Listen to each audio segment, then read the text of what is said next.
बात कुछ ऐसा है कि दो दिलों के धड़कनों में एक साज होता है और सबको अपने अपने मोहब्बत पे नाज होता है।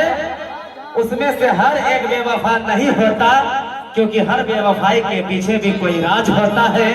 उसी बेवफाई के गम में ये गाएगी, जहाँ तक मुझे मालूम है।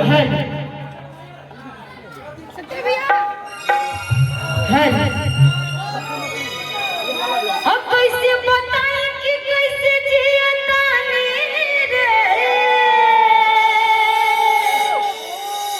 ये जहरिया जुदाई के पिया तानी रे। तू जईबू ससुराल, हम जईबू शमशान रे।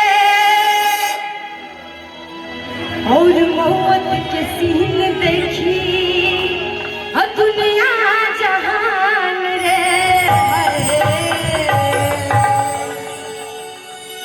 प्याज में तोहरा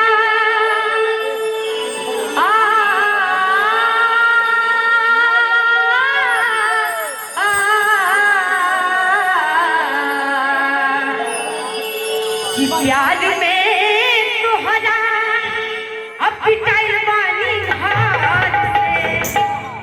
प्याज में तोहरा पिटाइल बानी घाट